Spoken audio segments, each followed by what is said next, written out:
Ngayon po ang ika-7 araw na paghahain ng Certificate of Candidacy ng kakandidato para sa 2025 midterm elections. Alamin natin ang sitwasyon sa tanggapan ng COMELEC sa Maynila. May report ang ating kasamang si Bien Manalo. Live, Bien! Alam mo, Audrey, hindi alintana ang buhos ng ulan para sa mga taga-suportang matyagang naghihintay sa labas ng tent city para i-cheer ang kanilang mga pambato. Ngayong ika-7 araw ng COC and CONA filing para sa May 2025 national and local elections. Ilan pang prominente at kilalang personalidad sa politika ang naghain na rin ng kanilang kandidatura sa pagkasenador.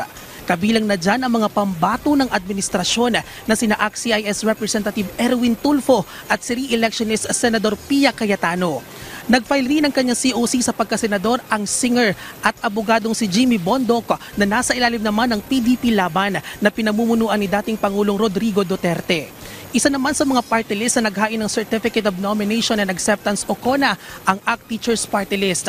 Sa ngayon, Audrey, ay may 78 senators wannabe at 87 party list groups ang nagsumiti na ng kanilang kandidatura simula yan sa unang araw ng filing ng COC hanggang kahapon sa ika-6 na araw.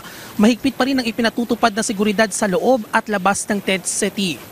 Audrey, ilan sa inaasahang magpa-file ng kanilang COC ngayong araw sa pagkasenador ay sina dating Senador Bam Aquino, dating Senador Manny Pacquiao at si DILG Secretary Benher Abalos na inaasahang magpapasa na rin ng kanyang resignation ngayong araw bilang Interior Secretary. Audrey, patuloy tayo nakaantabay dito sa tent city at ating aabangan kung sino-sino pa ang maghahain ng kanilang COC. At yan muna pinakahuling update kaugnay pa rin sa ika-7 araw ng COC filing. Balik sa iyo, Audrey.